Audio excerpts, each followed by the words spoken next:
Go ahead. If you are so brave, just leave my daughter-in-law. Brittany challenged me, her voice dripping with venom as she swirled her Chardonnay. She looked me dead in the eye and said, "I would not survive a week without their charity."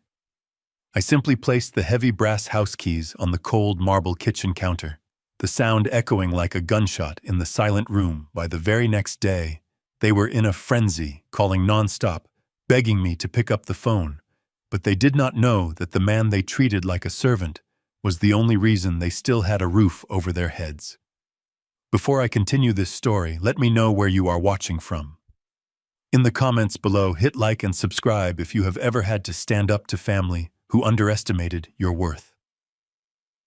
I am Augustus Mercer, 68 years old, and for the last 5 years I have played the role of the quiet, retired grandfather who fixes the leaky faucets and walks the dog. I let my son Tyler and his ambitious wife Brittany believe that I was a washed-up old man living off a meager pension, and their generosity living in the guest suite of their sprawling Connecticut mansion meant I was close to my grandson Leo.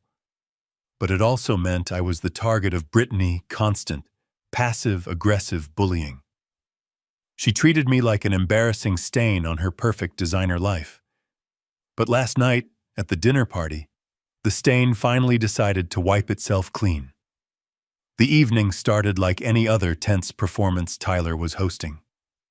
Dominic Russo, a major investor for his construction firm, and Brittany was desperate to impress. She had spent thousands on catering flowers and a string quartet. She had also insisted that I stay in the kitchen out of sight, only coming out to clear the plates. She told the guests I enjoyed helping out, but the truth was she did not want her wealthy friends to see me in my faded cardigan and orthotic shoes around 8 o'clock. Brittany snapped her fingers at me from the dining room table. "Gus, bring more wine," she commanded. Not even looking at me, I picked up the vintage Bordeaux bottle, a bottle I had secretly bought, and replaced the cheap one she purchased, and walked toward the table. My knee, which has been acting up since my days working on the shipping docks, gave a sudden buckle. I stumbled, just a fraction, but it was enough. A splash of red wine landed on the edge of the Persian rug, not even on a guest, just on the rug. The room went silent. Brittany stood up so fast, her chair scraped violently against the floor. "For God's sake, can you not do anything right?" she shrieked, her face contorted with rage. She turned to Dominic and offered a breathless apology. "Please excuse my father-in-law. He is getting a bit senile and clumsy in his old age." Then she turned back to me, her eyes narrowing into slits. "Clean it up, Gus, now, and try not to embarrass us further than you already have." I looked at Tyler, my son, the boy I had raised alone after his mother died. I waited for him to speak, to defend me, to tell his wife to lower her voice, but Tyler just swirled his glass, studying the crimson liquid, pretending I was invisible. That silence hurt more than the insult. I bent down and started dabbing the rug with a napkin, but Brittany was not finished. She wanted a show, you know. "It is exhausting," she said to the table, loud enough for me to hear, down on the floor. "We give him a home, we feed him, and this is how he repays us, honestly. If it were not for Tyler's sense of obligation to his dead mother, memory, we would have put him in a home years ago. He is just a drain on our resources." I stopped wiping the rug. The mention of Catherine, my late wife, made the blood freeze in my veins. Catherine, who had worked double shifts so Tyler could have piano lessons. Catherine, who had made me promise on her deathbed to always look out for our son. I slowly stood up, my knees popping painfully, but my back straight. I looked at Brittany, and for the first time in 5 years, I did not look down. "Do not speak about Catherine," I said, my voice low and steady. The room went deadly quiet. Even the string quartet seemed to stop playing. Brittany laughed, a high-pitched, nervous sound that grated on my ears. "Excuse me," she scoffed. "Did the charity case just speak up? You are lucky we even include you in this life. Gus, look at you. You have nothing, no money, no property, no legacy, except for what Tyler gives you. If you are so proud, get out. But I guarantee you, without our money, you would not last a week in the real world. You would be starving on the street." I looked at Tyler again. "Tyler, tell me, Do you agree with her? I asked. Tyler sighed, running a hand through his hair. Look, Dad, Brittany is just stressed about the investment. Do not make a scene, just go to your room. We will talk about this in the morning. That was the moment the final thread of my patience snapped. That was the moment the father died, and the businessman woke up. I did not shout. I did not flip the table. I simply untied the apron Brittany had made me wear and folded it neatly. Placing it on the back of the chair, I walked into the kitchen and grabbed the set of keys to the house, the keys to the SUV. I let them borrow and the access card to the gated community. I walked back into the dining room and placed them gently on the marble counter. Clinging, clang, clang, 1 week, I said calmly. You said I would not last 1 week. Let us test that theory. Brittany rolled her eyes. Oh, stop being dramatic, Gus. Where are you going to go? The homeless shelter. Leave the keys, get out, and do not come back, crawling when you get hungry. Because I am changing the locks tomorrow. I turned to Dominic Russo, the investor who was watching the scene with wide eyes. I nodded to him respectfully. Enjoy the wine, Dominic. It is a 1982 Petrus. I bought it myself, not that they would know the difference.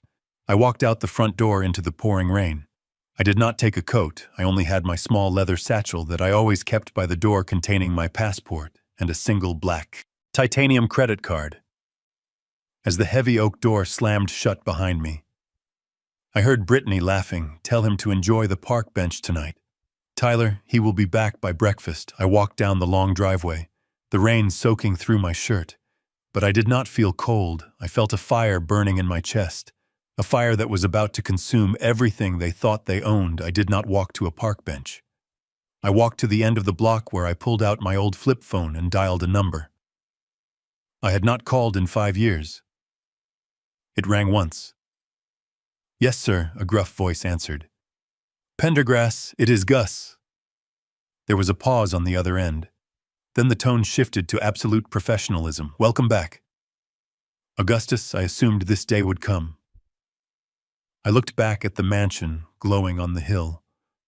The house I had paid for, the cars I had leased under my name, the lifestyle I had subsidized while pretending to be poor. Initiate Protocol Omega, I said, staring at the rain-slicked pavement. I want all ties severed by morning. Account every guarantee, every access code. Burn it all down. Understood, sir, Pendergrass replied.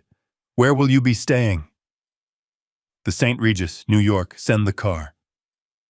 10 minutes later, a black Lincoln Navigator pulled up to the curb. The driver hopped out with an umbrella, opening the rear door for me. Good evening, Mr. Mercer. It has been a long time. I slid into the warm leather interior, accepting the dry towel he offered. Take me to the city. James and James.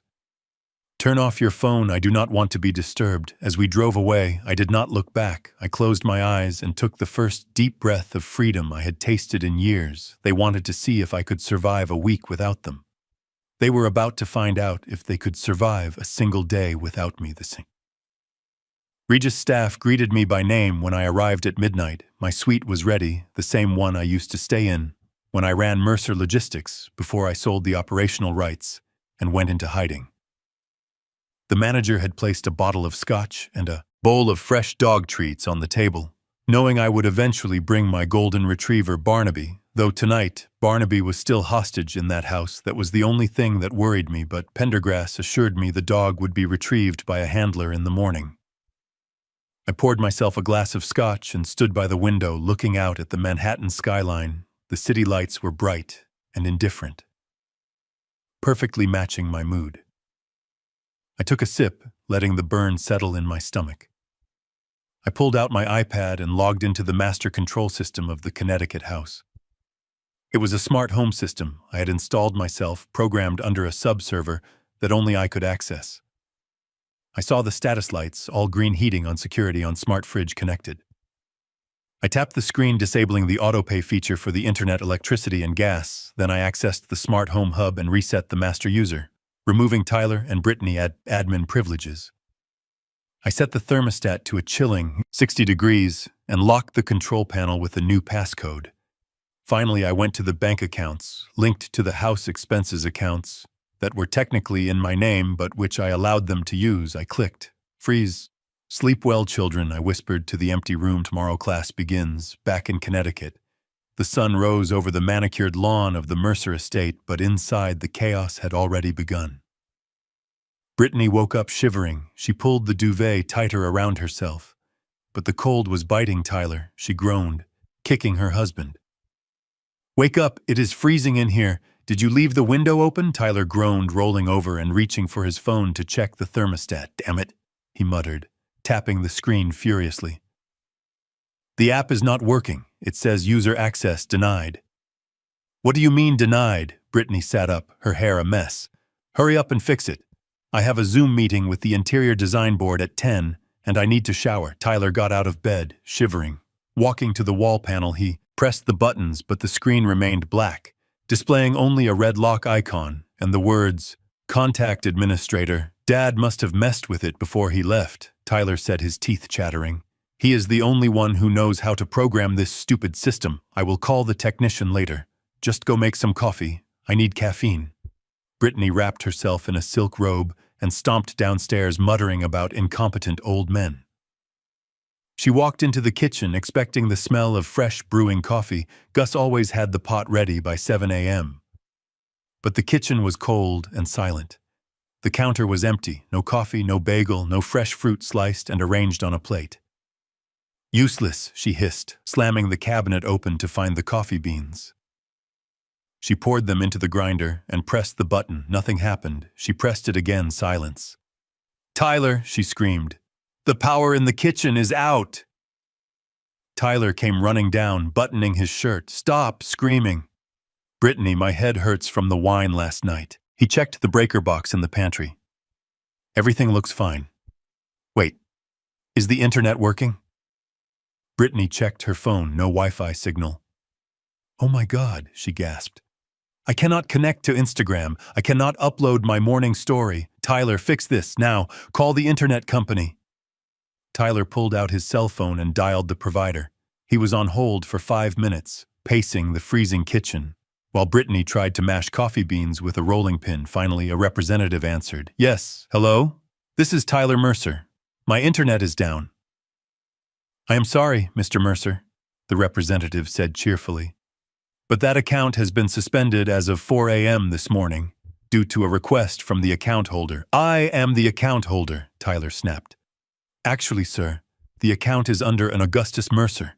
He flagged the service for immediate termination, due to relocation. Tyler froze. He looked at Brittany, who was watching him with wide, angry eyes. Relocation, he whispered. Dad canceled the internet. Brittany grabbed the phone, put it on speaker. Listen to me, you incompetent idiot. We are the residents of this house. Turn it back on right now, or I will sue you. I am sorry. The voice remained polite but firm without the primary account holders. Authorization or a new contract with a security deposit of $500. We cannot restore service. Would you like to set up a new account?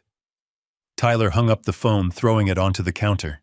He is bluffing, Tyler said, his face red. He is trying to scare us. He wants us to beg him to come back. Well, I am not doing it. Let him play his games. He will be back in 2 days when he runs out of money for that motel he is staying in. 2 days, Brittany shrieked. I have a deadline today, Tyler. I cannot work without internet. And who is going to walk? Barnaby the dog has been barking for an hour. I have to go to the office, Tyler said, grabbing his keys. I have that meeting with Dominic. If I land this deal, we will be so rich we can hire a full staff. We won't need my father. Simply buy a new router on your way to the salon. He walked to the garage, pressing the button for the automatic door. Nothing happened. The heavy metal door stayed firmly shut, trapping his Porsche inside. You have got to be kidding me, Tyler yelled, kicking the door. The garage was on the same smart grid as the house, locked down. He tried the manual release, but the mechanism was jammed or rusted. He had never maintained it, because Gus always took care of the maintenance. I have to take an Uber, Tyler yelled back at the house. This is ridiculous. As he stood in the driveway waiting for a car in the cold morning air, he saw the neighbor, Mrs. Higgins, walking her poodle. She stopped and looked at him. Where is Gus? She asked. I did not see him in the garden this morning. He is on a vacation. Tyler lied, trying to look successful, despite his shivering. He needed a break. Mrs. Higgins looked at him strangely. Well, I hope he is okay. He is the only one who knows how to fix my sprinklers. Tyler got into the Uber, slamming the door, pulled out his phone to call me, but I had already blocked his number. He sent a text instead, "Stop acting like a child. Dad, turn the power back on or do not bother coming back." I read the text from the comfort of the hotel restaurant as I cut into my eggs. Benedict, I took a sip of freshly squeezed orange juice and smiled, simply deleting the message. The waiter approached with a silver tray. "Excuse me, Mr. Mercer, a Mr. Pendergrass is here to see you." "Send him in," I said, wiping my mouth. Pendergrass walked in, carrying a thick leather briefcase. He looked like a shark, in a three-piece suit. He sat down and opened the file. "Protocol Omega is fully active, sir. We have notified the bank, the utility companies, and the insurance providers, but there is something else you should see." He slid a paper across the table. It was a credit report notification. "Your son just tried to use the company credit card to buy a $5,000 espresso machine for his office. It was declined." I chuckled. "Declined? Why? Because..." Pendergrass smiled, showing his teeth. "Because you removed yourself as the guarantor at 9 a.m. sharp, without your credit score, backing him.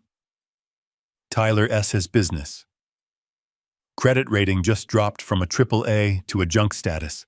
The bank has automatically frozen all lines of credit pending a review." "So he has no access to capital?" I asked. "None."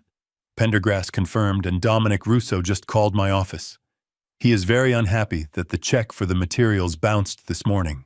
I leaned back in my chair, visualizing the scene: Tyler walking into his office, trying to act like a CEO, while his entire financial foundation crumbled beneath his feet. "Call Dominic," I said. "Tell him I am no longer involved, and if he wants to get paid, he needs to collect from Tyler personally, today." Pendergrass nodded, making a note. "And the house, send the notice," I said, my voice hardening. "Tell them they have 6 days to vacate the property, is being listed for sale." "But sir," Pendergrass hesitated, "that is their home." "No," I corrected him, taking a sip of coffee, "that is my house. They just occupy space inside it. And they are about to learn that space is a luxury, not a right." Back at the office, Tyler walked in, ready to salvage his day. He smiled at his receptionist. "Morning, Sarah. Get me Dominic Russo on the line." Sarah looked up, her face pale. "Mr. Mercer, Mr. Russo is already here. He is in your office, and he looks furious." Tyler frowned, pushed open the door to his office, expecting a friendly chat. Dominic was sitting in Tyler's chair, his feet up on the desk, holding a bounced check. "Dominic," Tyler said, forcing a smile. "Good to see you. I assume we are ready to move forward with Phase 2? Dominic stood up slowly. He was a large man with hands like shovels. He tossed the check onto the desk. "This piece of paper is worthless." "Tyler, what?" Tyler picked it up. "That is impossible. There is plenty of cash in the operating account." "Not anymore," Dominic said. "Your bank called me. They said the guarantor pulled out. They froze everything. Look, kid, I liked your dad. He was a man of honor. I gave you credit because of him, but now he tells me he is out, so I want my money." "It is just a glitch," Tyler stammered. "I will call my dad. He is just having a tantrum." "I do not care about your family drama," Dominic growled. "I care about my $200,000. You have until 5 p.m. to bring me a cashier's check, or my trucks turn around and I strip every piece of lumber from your job site." Dominic walked out, slamming the door so hard the glass rattled. Tyler sank into his chair, reaching for his phone. Again he dialed my number again, straight to voicemail. He dialed home. "Brittany, pick up," he shouted when she answered. "Do not scream at me," she yelled back. "I am at Starbucks because the house is an icebox. And my card just got declined for a latte." "Tyler, what is going on?" Tyler stared at the phone, realizing for the first time that the safety net he had been bouncing on for 30 years was gone. "Dad," he whispered. "He is actually doing it. Doing what Brittany snapped. He is cutting us off," Tyler said, his voice trembling. He is not just leaving Brittany, he is turning off the lights on his way out. "Well, fix it," she screamed. "Go find him and apologize. Tell him whatever he wants to hear. Just get the money back online." "I do not know where he is," Tyler admitted. "Then find him," Brittany yelled, "or do not bother coming home." "Oh wait, we do not have a home anymore, because a realtor just put a for sale sign in the front yard." Tyler dropped the phone. The silence in his office was deafening.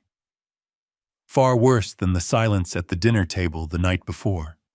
He looked out the window at the city he felt big in yesterday. But today, the city looked like a mouth ready to swallow him whole. And I was just getting started. The vibration of my phone on the mahogany table was a short, sharp buzz that cut through the silence of my hotel suite. I glanced at the screen and smiled. It was a notification from the bank application, simply stating, "Transaction declined, amount $24,000. Merchant Luxury Living Designs, location, Greenwich, Connecticut." I took a sip of my scotch and leaned back in the leather chair, closing my eyes. I could see the scene unfolding, as clearly as if I were standing right there next to them. I knew exactly where Brittany was, and I knew exactly how this moment was playing out. Because for the past 3 years, she had dragged me to that specific store every Tuesday to carry her bags.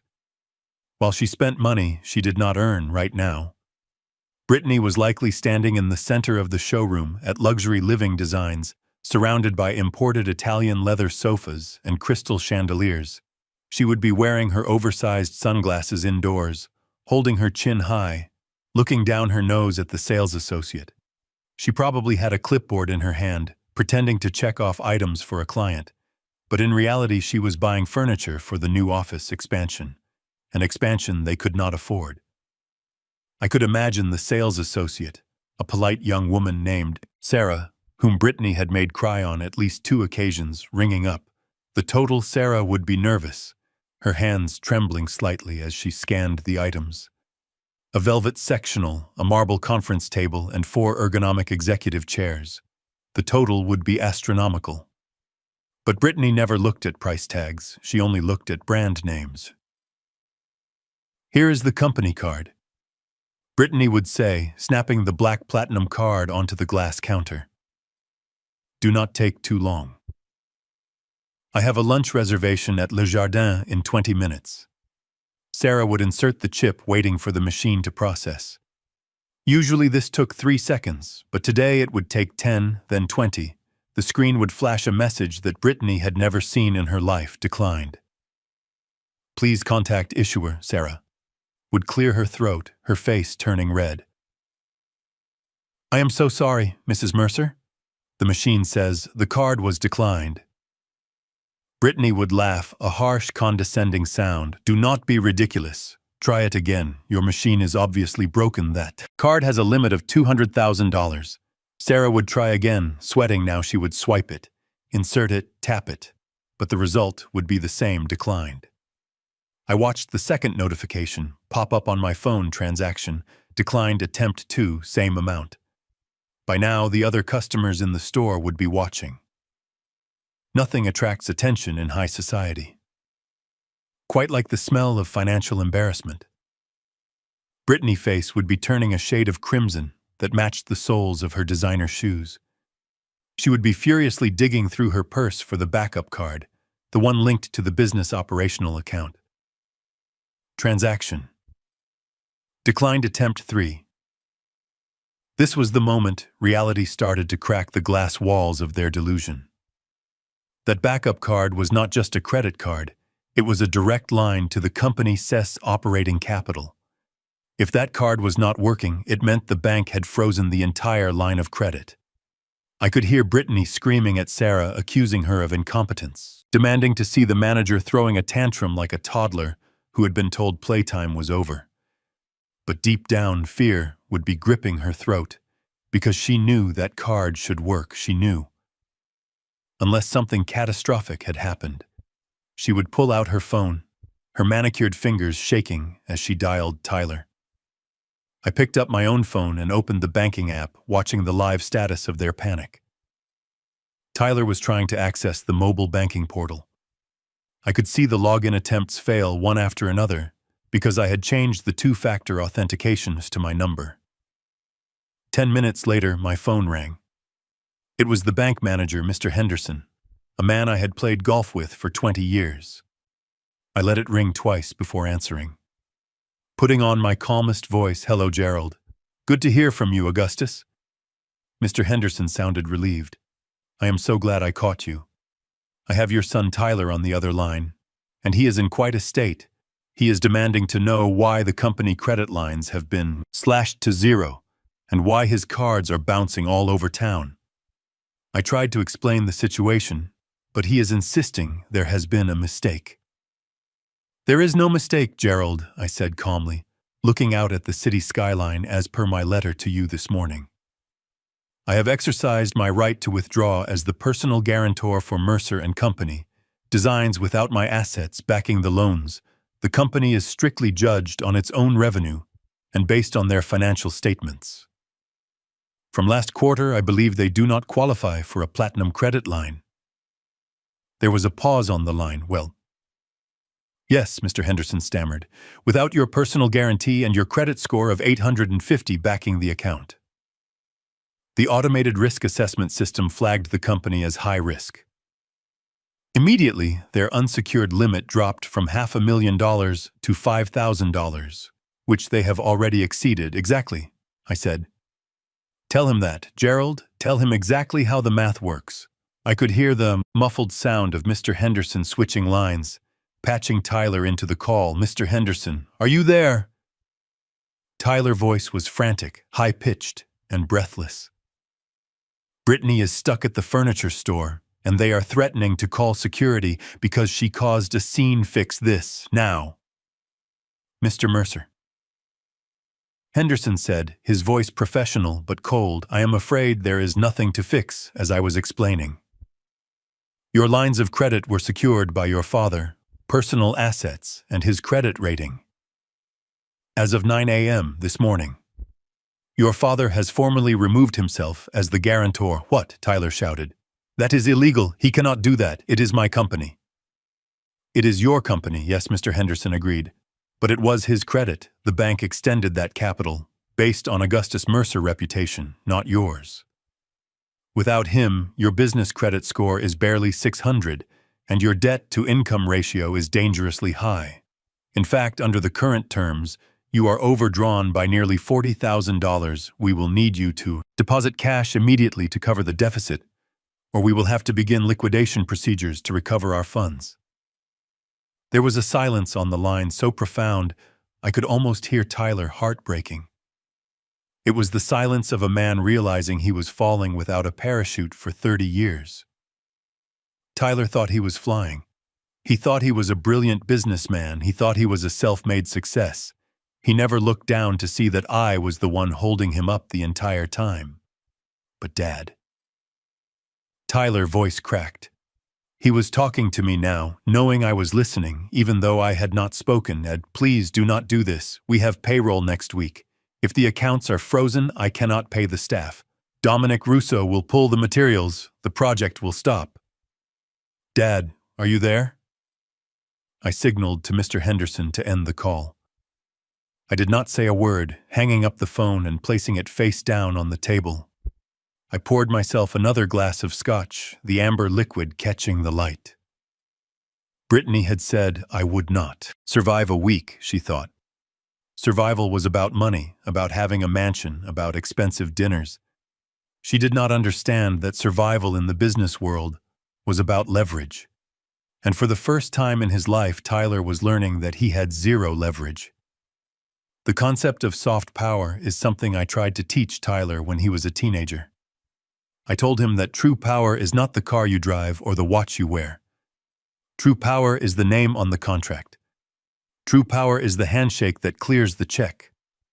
True power is having a credit score of 850 that you built over 40 years of discipline and integrity. Tyler had mocked me back then. He called me old-fashioned. He said the modern world ran on branding and image. He spent his time curating his Instagram feed. While I spent my time paying bills early, he spent his money on leased Lamborghinis, while I reinvested my dividends. Now he was standing in the wreckage of his image holding a useless piece of plastic while his wife was being escorted out of a furniture store by security guard. I opened my laptop and pulled up the security camera feed from the front of the furniture store, which was public domain, just to confirm my suspicion.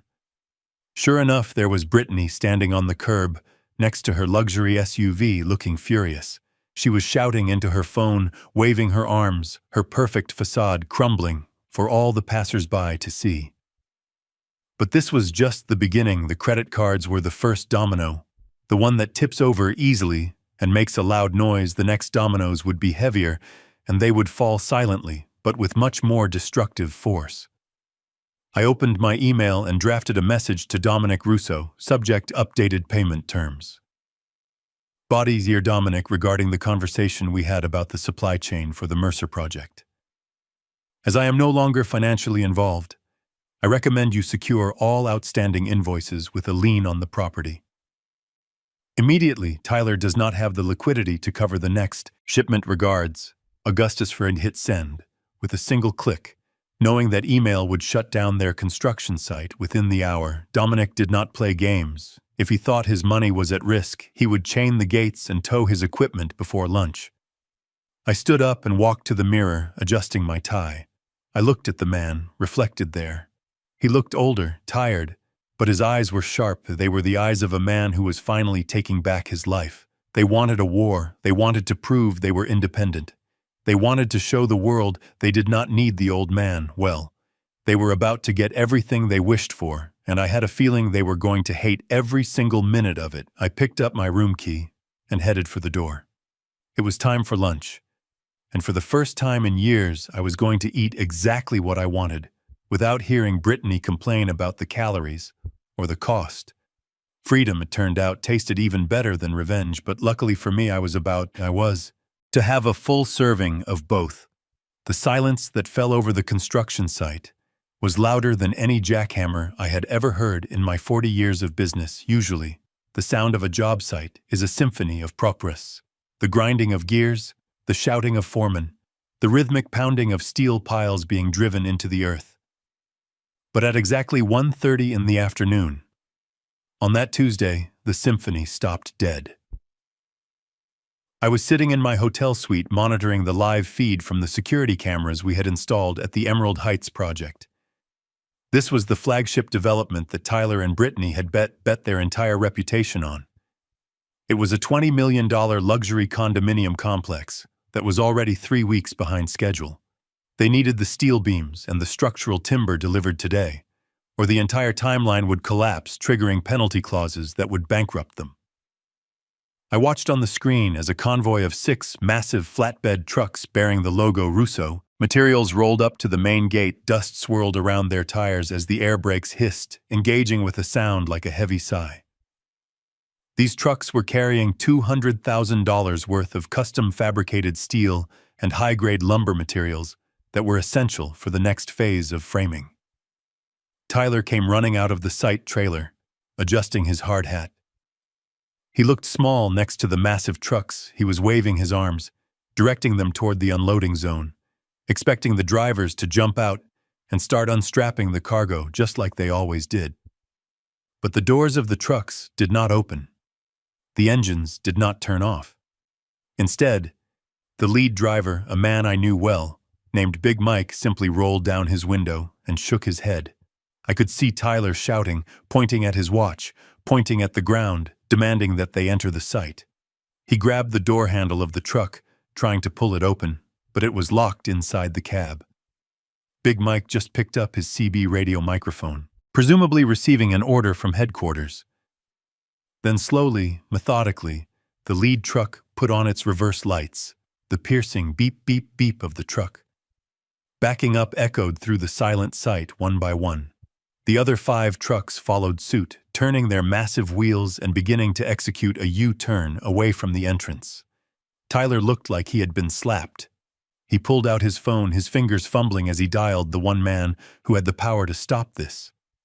Dominic Russo. I did not need a bug in Tyler's phone to know what was being said. Dominic had called me 10 minutes prior to warn me out of respect. I imagined the phone ringing in Tyler's ear, the panic rising in his throat, as the fleet of materials drove away, taking his future with them. Finally, Dominic picked up. "Dominic, what the hell is going on?" Tyler screamed into the phone, his voice cracking so loud that the site foreman standing 10 feet away turned to look. "Why are your trucks leaving? We have a schedule to keep. Get them back here right now, or I will sue you for breach of contract."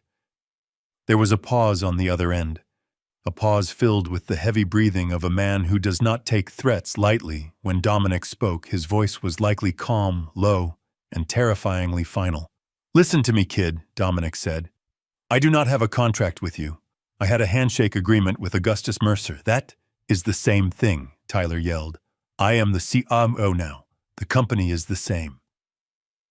"It is not the same," Dominic corrected him, his voice sharpening like a blade getting ready to cut. "For 30 years, I sent materials to that site before I saw a dime because I knew your father was good for it. If Gus shook my hand, it was better than a bank guarantee. He paid his invoices on day 30, like clockwork. Never a day late, never a dollar short. So what?" Tyler demanded. "I am good for it too. Send the trucks back. You are over your credit limit," Dominic said bluntly. "And my accounting department just flagged your company as high risk. Your father called me this morning, Tyler. He told me he is out. He told me the safety net is gone. He is just trying to manipulate you," Tyler spat, watching the last truck disappear around the corner. "Do not listen to him." "Listen to money," Dominic replied. "And right now you do not have any. Look, Tyler. I am running a business, not a charity for spoiled children. Here is the new deal since your guarantor has resigned. All net 60 payment terms are void. Effective immediately." "Void," Tyler gasped. "But we need those materials today." "Then you can have them today," Dominic said. "But the terms are cash on delivery. I want the full balance of the current order, plus the outstanding balance from last month cleared right now. That is $200,000. Wire it to my account in the next 20 minutes, and I will turn the trucks around." "200,000, Tyler's voice went up an octave. "Are you crazy? I cannot access that kind of cash on an hour." Notice the bank froze the operating line. "That sounds like a personal problem," Dominic said, cold and unfeeling. "If the money is not in my account. By 2 p.m. the trucks go back to the yard, and tomorrow I am listing the materials for sale to your competitor over at Horizon Builders. They have been asking for that steel for weeks." "Dominic, please," Tyler's tone shifted from aggression to begging. "In a heartbeat, you cannot do this. It will kill the project. The investors will walk." "Then you better start digging in your couch cushions for loose change, kid," Dominic said. "Goodbye, Tyler." The line went dead. I watched on the screen as Tyler stared at his phone, his shoulders slumping. The workers who were paid by the hour were standing around, leaning on their shovels, watching their boss unravel. The foreman approached Tyler, probably asking what they should do since there were no materials to build with. Tyler waved him away, snapping something angry, and retreated into his trailer, slamming the door. But the damage was already done. In the construction world. News travels faster than light. Within minutes, every subcontractor on that site knew that Mercer Designs could not pay for materials, and when the materials stopped coming, the paychecks stopped coming soon. My phone buzzed again. It was an email notification from the legal department of the client group, the owners of the Emerald Heights project. Subject: notice of default regarding project milestones. I opened it and read the legal jargon that essentially meant Game Over Clause 4B. States that any stoppage of work lasting longer than 24 hours due to contractor negligence or inability to secure materials constitutes a material breach of contract. We demand immediate assurance of project continuity, or we will exercise our right to terminate and seek damages. Tyler thought he was just losing a shipment of wood and steel. He did not understand that he was losing the confidence of the entire market. Construction is a small world built on trust and momentum. Today, he lost the trust, and tomorrow, the momentum would crush him.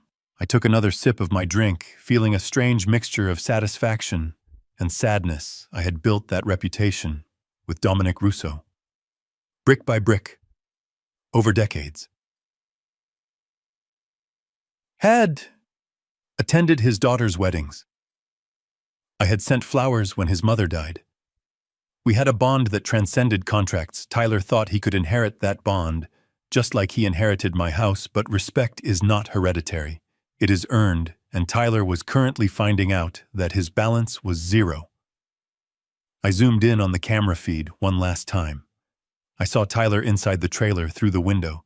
He was pacing back and forth, pulling at his hair.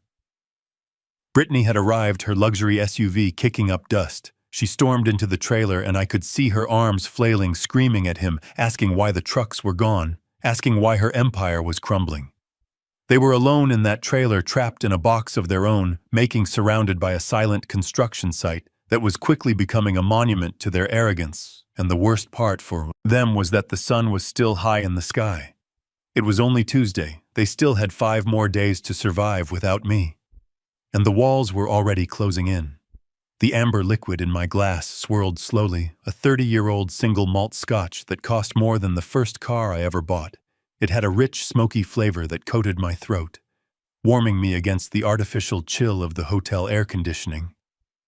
I sat in the high-back leather chair of my suite, the iPad Pro resting on my knee, glowing softly in the dim light. Most people think a business is built on money, on credit lines and handshakes with suppliers like Dominic Russo. Those are the bones, yes, but the blood, the thing that actually keeps the organism alive, is competence. For 5 years, Tyler and Brittany believed they were the heart and brain of Mercer. Designs, they believed their awards for innovation and their glossy magazine features were the result of their unique vision. They were wrong. I was the ghost in the machine. Tyler was a good salesman. I would give him that he could sell ice to an Eskimo, but he was a terrible engineer. He had the degree on his wall framed in gold, but he lacked the instinct, the obsession with detail that separates a building that stands for a century from one that cracks after the first heavy snow for 5 years. Every set of blueprints Tyler produced, every structural calculation, every load-bearing analysis went through a secret filter me. Every night after Tyler and Brittany went to sleep, usually around 11 p.m., I would go down to the home office, I would log into the central server using my admin credentials, and I would open the files Tyler had marked as final. I would spend hours correcting his math, reinforcing his support beams, adjusting the tensile strength requirements for the steel, and reallocating the weight distribution for the foundations. I never told him I never wanted to bruise his ego. I wanted him to succeed, so I quietly fixed his mistakes. I cleaned up his messes. I made him look like a genius to the city planning department and to his clients. He thought he had a magic touch. He thought he was naturally gifted. He did not know that his guardian angel was an old man in a cardigan, drinking lukewarm coffee at 3 in the morning. But last night, the guardian angel resigned. I tapped the screen of my iPad, bringing up the live status of the city planning portal. Unlike the smart home system or the bank accounts, this was public record. If you knew where to look, and I knew exactly where to look, because I had built the relationship with the Department of Buildings over 40 years, today was the day Tyler was scheduled to present the revised plans for the Emerald Heights atrium. This was the crown jewel of the project, a massive glass and steel structure that required absolute precision. In engineering, Tyler had worked on the drawings all week, confident as always. I saw the calendar alert on my synchronized cloud account, meeting with Senior Inspector Davis, 2 p.m. Inspector Davis was a man who did not care about designer suits or charm. He cared about physics, gravity, and the safety of the public. He was the toughest inspector in the state. And the only reason Tyler had passed previous inspections with Davis was because I had prepared the answers. I had bulletproofed the designs. I took a sip of scotch. Imagining Tyler walking into that office, he would be wearing his best suit, flashing his white teeth, probably making a joke about the weather. Davis would not smile. Davis would just open the large roll of blueprints and take out his red pen. The clock on my iPad read 2:45 p.m. The meeting should be over by now. Then the notification appeared. It was an automated email from the City Department of Buildings. Subject Status Update Permit Application Number 4092-B. I opened it, and the single word in the status column made me let out a long, slow breath. Rejected. I scrolled down to the comments section, usually when a plan is rejected it. Is for minor things, a missing fire exit sign or a wheelchair ramp that is too steep. These are fixable. These are annoyances. But the list of violations attached to Tyler S. submission was not a list of annoyances, it was a structural obituary. Violation 1. Catastrophic failure in load calculation. For the primary truss system, proposed steel grade, insufficient to support. Snow load.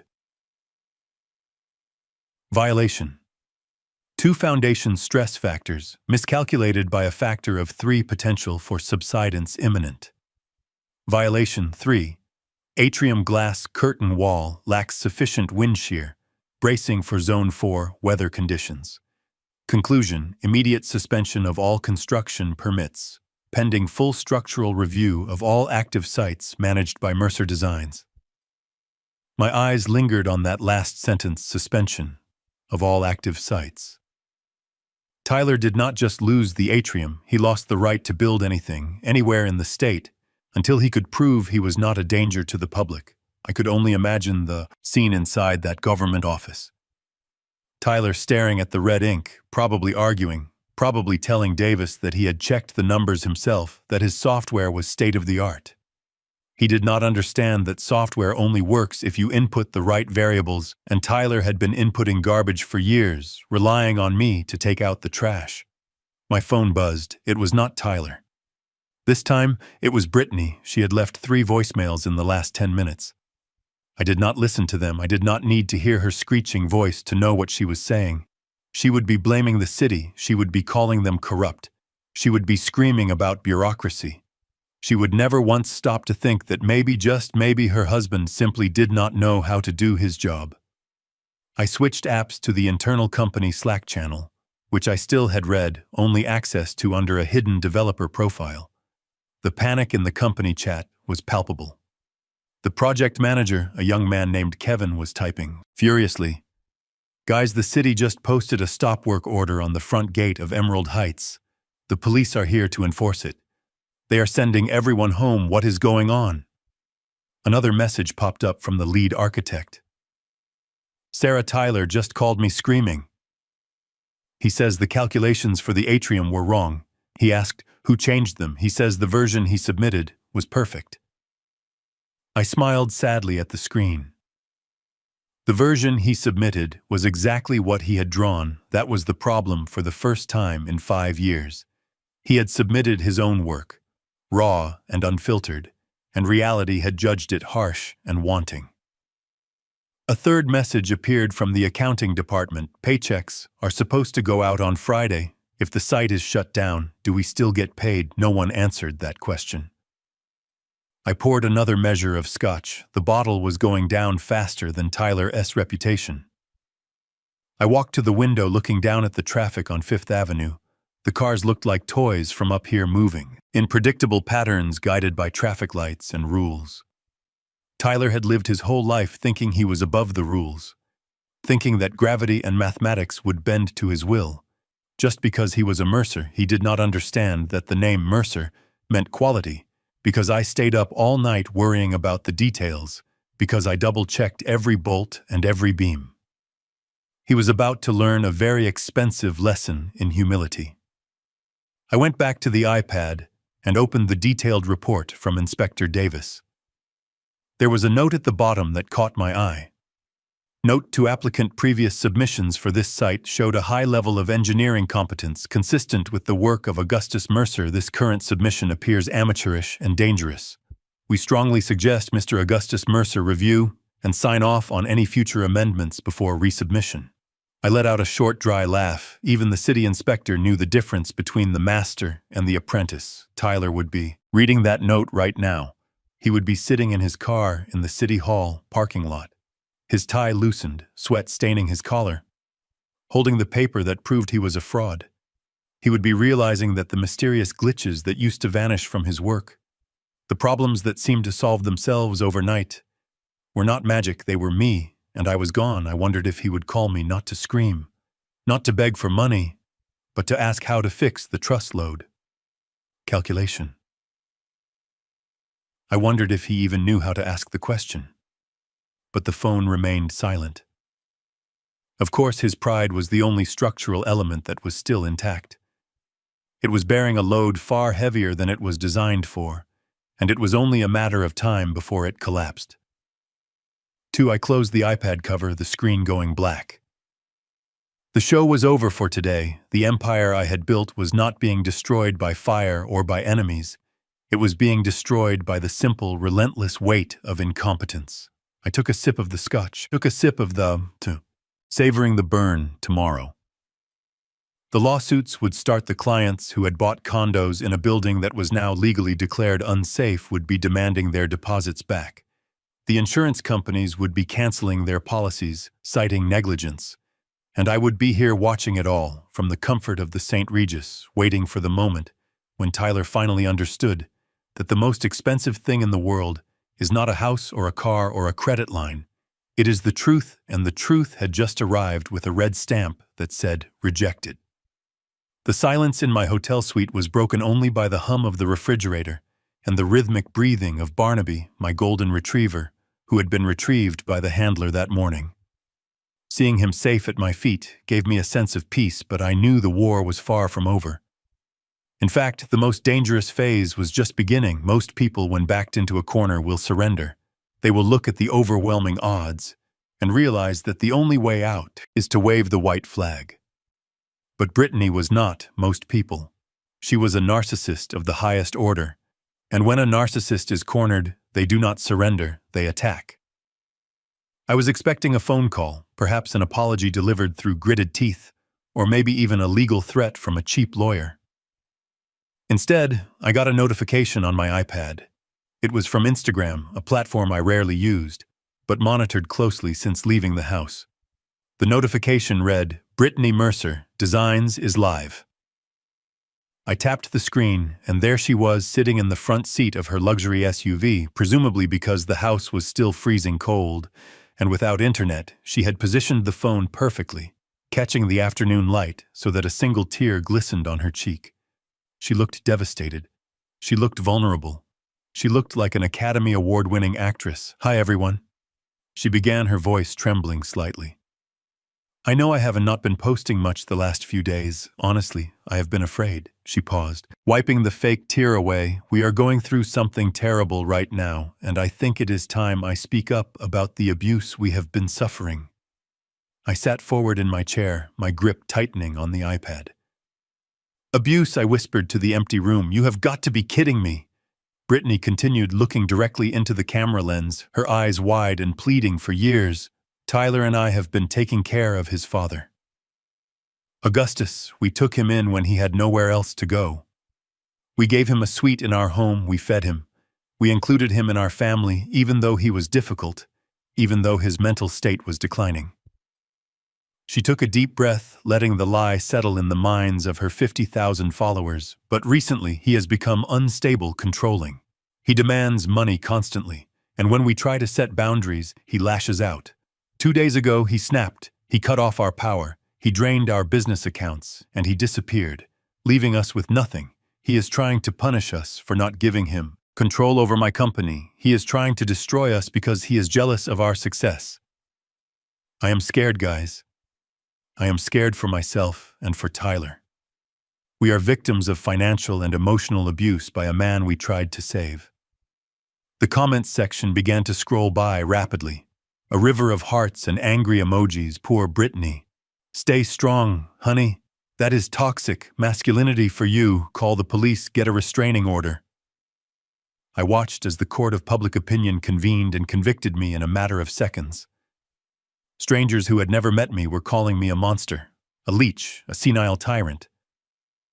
Within 10 minutes, the hashtag #SaveBrittany was trending locally. My phone rang. It was Pendergrass. "Sir, are you watching this?" the lawyer asked, his voice tight with concern. "I am watching," I replied calmly. This is defamation, Pendergrass said. We can sue her for libel, but the damage to your reputation could be severe. If this goes viral, people believe tears, sir. Especially pretty ones. We need to issue a statement.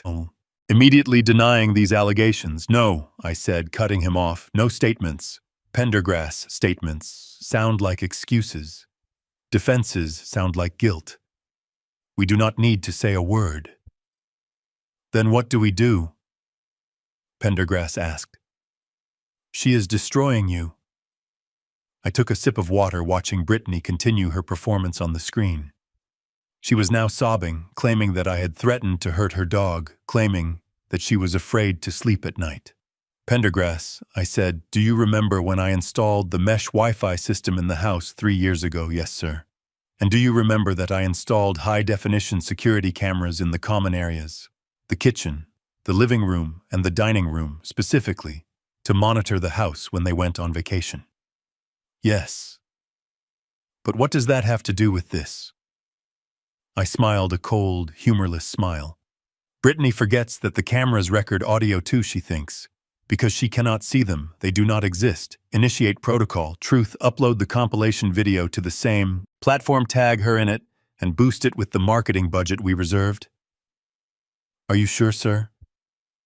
Pendergrass hesitated once. This is out. There is no going back. This is nuclear. She pushed the button. Pendergrass, I said, watching Brittany wipe her dry eyes on screen.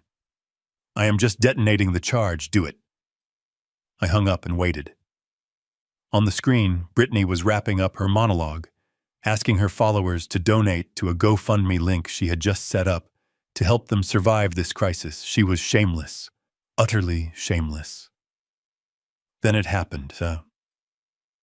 A new notification popped up on the screen, a video uploaded by an anonymous account simply titled, The Real Brittany Mercer. I clicked on it. The video opened with a timestamp from 3 weeks ago. The scene was the kitchen. Brittany was standing over me while I was fixing the dishwasher. You are so useless, Gus, she was screaming. Her face twisted in a way that looked nothing like the sad victim on the live stream. Why can you not just hire a repairman? Oh, right, because you are too cheap spending your pension on dog food instead of contributing to this household. The video cut to another clip from 2 months ago. Brittany was holding a glass of wine, laughing with a friend. Oh God, no, Brittany was saying. In the clip, we do not actually pay for the house. Gus pays the mortgage, but do not tell anyone. It ruins the brand image. We just let him live in the guest room like a glorified janitor. As long as he keeps writing the checks, I will let him stay, but the moment the money stops, he is out on the street. The video cut to the dinner party from Chapter 1. The audio was crystal clear. Excuse me, did the charity case just speak up? You are lucky we even include you in this life, Gus. Look at you. You have nothing. No money. No property. No legacy except for what Tyler gives you. The compilation ended with a clip from the morning after I left. Brittany was screaming at Tyler in the kitchen. I do not care about your dad, Tyler. I only care about his credit score. Fix it. Lie. 2. Him steal his identity. I do not care. Just get the money back. The video ended with a black screen and a single line of text. Truth is not a victim. I switched back to Brittany's live stream. She was still talking, unaware that her digital execution had just taken place, but her viewers knew. The comments section, which had been full of hearts and support, suddenly stopped. Then it exploded in a different direction. Liar. We just saw the video. You called him a janitor. You admitted you are using him for money. MG, she is the abuser. Brittany frowned, leaning closer to the phone, reading the comments. Confusion washed over her face. What? What are you guys talking about? What video? Someone posted a link in the comments. Brittany tapped it on her screen, and for a moment her live stream paused as she watched her own cruelty played back to her. When the video feed returned, Brittany's face was pale. All the color had drained away, leaving her looking like a ghost. The fake tears were gone, replaced by genuine, Terror, she looked at the camera, realizing that 50,000 people had just seen the real her. "No," she stammered. "No, that is edited. That is out of context. He is manipulating you. Do not believe it." But it was too late. The viewer count was dropping rapidly, or worse, people were staying just to insult her. Gold digger, Karen, justice for Gus. Then the brand notifications started rolling in. I could see them popping up on the top of her screen, because she was screen sharing part of her feed. Sponsor partnership terminated. Collab cancelled. "We are reviewing our association with your brand." Brittany screamed a raw, primal sound of frustration and swiped her hand across the phone, knocking it off the dashboard. The stream went black. Ending abruptly, I sat back in my chair, feeling a heavy weight lift off my chest. It was not joy, it was relief. The truth was out. The narrative she tried to spin had strangled her. My phone buzzed again. It was Pendergrass. "It is trending, sir," the lawyer said, sounding awed. "The video has 1 million views. In 10 minutes, the public sentiment has flipped 100%. People are finding your old business profile. They are realizing who you really are. They are calling you a hero." "I am not a hero, Pendergrass," I said quietly, looking at Barnaby sleeping peacefully. "I am just a father who had to discipline a very unruly child. Is there anything else, sir?" I said, watching the sun set over the city. "Send the eviction notice now." "While she is still in shock," she said. "I would not last a week without them." But it turns out her reputation did not last an hour. Without my silence, I closed the iPad. The screen fading to black, Brittany wanted to be famous. She wanted the world to know her name. Well, now they did. And I had a feeling she was going to wish for anonymity more than anything else in the world. The phone rang again. This time it was Tyler. I let it ring, listening to the melody until it went to voicemail. I was not ready to talk, not yet. The lesson was not finished. Brittany had been broken, but Tyler, he still had to learn that standing by and watching evil happen is just as bad as committing it himself. I stood up and grabbed Barnaby leash. "Come on, boy," I said. "Let us go for a walk in the park. The air is fresh tonight, and for the first time in a long time, I do not have to watch my back." As we walked out of the hotel lobby, the doorman tipped his hat. "Good evening." "Mr. Mercer, you look like a man who just won the lottery." "Better," I replied. "I just won my dignity back," but as I walked into the cool New York night, I knew the final blow was yet to land. Losing their reputation was painful. Losing their home would be devastating. But what I had planned for tomorrow, the loss of their future, that was the strike that would ensure they never hurt anyone ever again. The collateral damage of war is always the innocents, and that was the one thought that kept me awake the previous night, staring at the ceiling of my hotel room while the city of New York slept. Beneath me, I had made peace with destroying Tyler's business. I had felt a grim satisfaction in watching Brittany's reputation incinerate online. But today was different. Today involved Leo, my 8-year-old grandson, and the only person in that house who looked at me with love instead of contempt. Leo attended St. Jude Academy, a prep school in Connecticut that cost more per year than most people earn in a lifetime, $50,000 annually for tuition. Uniforms, fencing lessons, and the prestige of saying, "Your child goes to school with the sons of senators and CEOs." For years, Tyler and Brittany bragged about this school. They wore the Parent Association bumper stickers on their cars like medals of honor. But they never paid a dime of the tuition. That money came from the Catherine Mercer Trust, a fund my late wife had set up specifically for her grandchildren. Education. Catherine was a woman of foresight. She knew Tyler was reckless with money, so she locked the capital away, ensuring that no matter how many bad investments Tyler made, Leo would always have a future. But Catherine was also a woman of deep moral conviction, and she had included a clause in the trust document, a clause that Tyler had never bothered to read because he was too busy cashing the checks. At 10 in the morning, my phone did not ring. Instead, I received a text message from Headmaster Blackwood, a man I had known for decades, asking me to call him immediately. I took a deep breath and dialed, knowing exactly what was happening. Augustus, the headmaster. His voice was grave. I am afraid we have a situation regarding Leo S. enrollment. The automatic transfer for the spring semester was rejected this morning by the trust administrator. I know, Charles, I said quietly. I authorized the rejection. There was a silence on the line. Augustus, you know our policy, no pay, no play. If the tuition is not settled by noon, we are required to suspend the student until funds are secured. I have tried calling Tyler, but he is not picking up. He will pick up for you, I said. Call his office line. Tell him he needs to come to the school immediately. Do not tell him why, just say it is urgent. I hung up and switched my view to the GPS tracker on Tyler's car, watching as the dot moved frantically from the construction site, where he was likely trying to salvage scrap metal toward the school. I poured myself a glass of water, my hand trembling slightly, not from age but from the pain of what I was doing. I had to hurt Leo today to save him tomorrow. If he stayed in that house watching his parents value money over family, he would grow up to become just like them. I had to break the cycle even if the shrapnel cut us all. The scene at St. Jude Academy played out exactly as I had scripted it with Pendergrass. Earlier that morning, Tyler arrived, his suit rumpled from sleeping in his office. His eyes bloodshot from stress, he ran into the administrative building, expecting a medical emergency or a behavioral issue. He was ushered into Headmaster Blackwood's office, a room smelling of old leather and mahogany.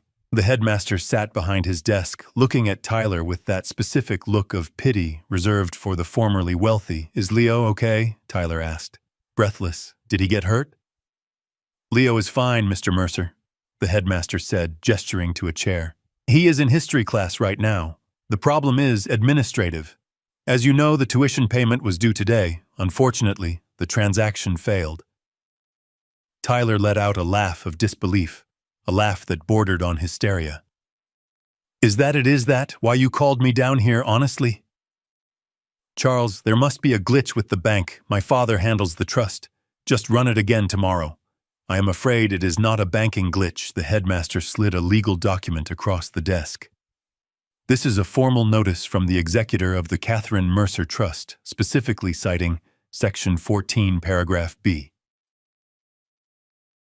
Tyler picked up the paper, his hands shaking. Section 14. What is that? It is the morality and filial piety clause, the headmaster explained gently. Your mother, Catherine, stipulated that the funds for her grandchildren were conditional. The parents of the beneficiaries must demonstrate a continued standard of moral character, and specifically, they must provide care and respect for the patriarch of the family, Augustus Mercer. Tyler went pale, his eyes scanning the legal jargon, getting stuck on the words failure to provide shelter and gross mistreatment of the benefactor. The trustee, Mr. Pendergrass, has invoked this clause based on recent events. The headmaster continued. He has provided evidence that Augustus Mercer has been evicted from the family home and left without support under the terms of the will. This constitutes a breach of contract. The trust is frozen until the executor deems that the moral standard has been restored. Tyler dropped the paper. It fluttered to the desk like a white flag of surrender. Mom did that, he whispered. Mom did this to me. She did it to protect the family values. Tyler, the headmaster said, looking over his glasses, and frankly knowing your father, I imagine he did not take this step lightly. You have until noon to pay the $50,000 from your own pocket, or you will need to take Leo home. Tyler stood up, reaching for his wallet, then remembering that his credit cards were useless, remembering that his bank accounts were frozen, remembering that he did not even have $50 in cash, let alone $50,000. I cannot pay, Tyler, admitted his voice barely a whisper. Not today, then I am sorry. The headmaster stood up. I will have Leo brought to the office. Please collect his things from his locker. 10 minutes later, Tyler walked out of the school, holding Leo's hand. Leo was wearing his blazer and holding his small backpack, looking confused and scared, Dad. Why are we leaving early? Leo asked, looking up at Tyler. Is Grandpa okay? Is he sick? Tyler stopped on the stone steps of the school, the weight of his son's question crushing him. He could have lied, he could have said Grandpa was sick, he could have blamed me, but looking into Leo, Tyler could not find the words. Grandpa is fine, Leo, Tyler said, choking back tears. We have to go home. The drive back to the freezing cold mansion was silent. Tyler parked the car in the driveway, which was now cluttered with leaves because the landscaping crew had quit yesterday. He walked Leo inside where Brittany was sitting on the floor of the living room, wrapped in 3 blankets, scrolling through the hate comments on her phone. She looked up expecting Tyler to have fixed everything, expecting him to have brought money or a solution. Instead, she saw Leo standing there home in the middle of a school day. What is he doing here? Brittany snapped, standing up, her blanket falling to the floor. Why is he not in school? They kicked him out, Tyler said, his voice hollow, staring at the wall. What? Brittany shrieked. Kicked him out. Do they know who we are? We are Mercers. We founded the scholarship program. Not anymore. Tyler walked into the kitchen and poured himself a glass of tap water, his hands shaking so hard the water splashed onto the counter. Mom's trust fund paid the tuition. Brittany and Mom S. will has a clause. If we mistreat Dad, the money stops. Brittany stood there, her mouth open, trying to process the level of betrayal she felt. She did not think about Leo missing his education. She did not think about the humiliation. She thought about the status. She thought about the upcoming parent-teacher gala she would miss. He cut off the school. She whispered the realization turning into a scream. He cut off Leo. He is following Mom's will, Tyler said, smashing the glass into the sink, the sound of breaking glass echoing through the empty house. We did this. Brittany, we kicked him out and now Mom is kicking us out from the grave. Brittany's face turned a shade of purple I had never seen before. She grabbed a vase from the table and hurled it against the wall, shattering it into a million pieces. He is killing us, she screamed, tearing at her hair. He is actually killing us. He wants us to die. Tyler, do something. Go to his hotel, break down the door, force him to sign the checks. I do not care if you have to beat him up, just fix this. Tyler looked at his wife, seeing her truly. For the first time, he saw the madness in her eyes, the absolute lack of empathy. He saw a woman who would burn the world down to keep her image intact. I cannot force him, Tyler said quietly. He has security, he has lawyers, and honestly, Brittany, he has the moral high ground. Moral high ground. Brittany laughed, a manic, terrifying sound. Screw his morals. He is an old man. He belongs in a home, not in a penthouse controlling our lives. I hate him. I hate your mother and I hate you for being so weak. Leo, who had been standing in the hallway, dropped his backpacks. The sound made them both jump. Leo looked at his mother, his eyes wide with fear, and then he turned and ran up the stairs, sobbing. Tyler looked at the stairs, then back at Brittany, and for the first time the anger in his eyes was not directed at me, it was directed at her. You just scared him, Tyler said, stepping toward her. Good. Brittany spat. Maybe he will learn that life is not fair. Maybe he will learn that his grandfather is a monster. I watched all of this from the hidden camera in the living room, feeling a single tear roll down my cheek. It broke my heart to see Leo run away crying. But I knew that pain was temporary. The lesson he was learning about the true nature of his parents would save him years of therapy. In the future, I picked up my phone and sent a text to Pendergrass Draft, a petition for temporary custody of Leo. I typed based on the unstable home environment and lack of financial support. I want to file it the moment they are evicted. Pendergrass replied instantly, already drafted, sir, waiting for your command. I put the phone down. Brittany was right about one thing. I was killing them. I was killing their ego. I was killing their greed, and I was killing the false life they had built. But I was doing it to save the only thing that mattered, the future of the Mercer bloodline, which was currently crying in his bedroom upstairs. You have lost everything. I whispered to the screen. You just do not know it yet. But tomorrow, You lose the roof over your heads, and then the game is truly over. The sixth night arrived with a heaviness that felt like a physical weight pressing down on the city, while I sat in my warm hotel suite watching the rain streak against the glass. The atmosphere inside the Mercer mansion was suffocatingly different. For 5 days, Tyler and Brittany had lived in denial. They had camped out in the living room, bundled in coats, convincing themselves that this was just a temporary glitch, a power play that would end when I came to my senses. But as the sun set on the 6th day, the finality of their situation arrived, not with a whimper, but with the flashing lights of a sheriff patrol car I had instructed Pendergrass to execute the foreclosure clause. Immediately, normally. These things take months, years even. But when the property is owned by a private trust and the occupants have no lease agreement, the law is brutally efficient. Technically, Tyler and Brittany were guests who had overstayed their welcome, and guests who were now trespassing on private property. I watched the security feed as the sheriff deputy walked up the long driveway, his boots crunching on the wet gravel. He did not knock. Politely, he pounded on the heavy oak door, a sound that echoed through the empty house like a gavel striking a block inside. I saw Brittany jump. Her eyes wide with terror, she grabbed Tyler's arm, her fingernails digging into his coat. "Do not answer it," she hissed. "It is probably just another process server." "It is the police," Brittany, Tyler whispered, his voice shaking, looking out the peephole. "We have to open it."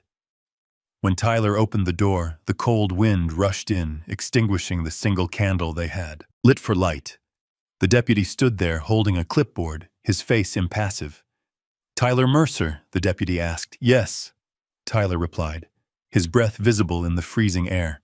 "I am here to serve you with an immediate eviction notice issued by the Mercer property.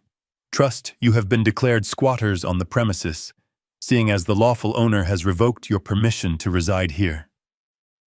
The deputy handed Tyler the paper. "You have 2 hours to vacate the property, sir, or I will be forced to remove you for trespassing. 2 hours. Brittany screamed, running to the door. "You cannot do this. We have nowhere to go. This is our house. We have lived here for 5 years. The deputy looked at her calmly, according to the deed, Ma. "This house belongs to Augustus Mercer. Do you have a lease? Do you have a title deed?" Brittany stammered, her face flushing red in the darkness. "No. But we are family."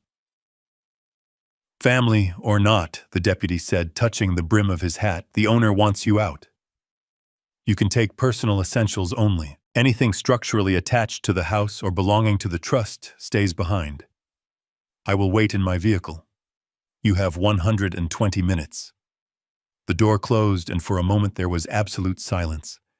Then the panic set in. It was a frantic, animalistic panic. They did not pack logical things like food or warm blankets. Brittany ran to her closet, sweeping armfuls of designer dresses into trash bags, screaming about her Chanel and her Prada. She was trying to save the costumes of the character she played, not the tools she needed to survive. Tyler ran to his office, trying to grab his computer tower, but then he stopped. Remembering that, without electricity and without a business, the computer was just a useless box of metal. Instead, he grabbed a framed photo from his desk. It was a picture of the three of us, me, Catherine, and him, taken at his college graduation.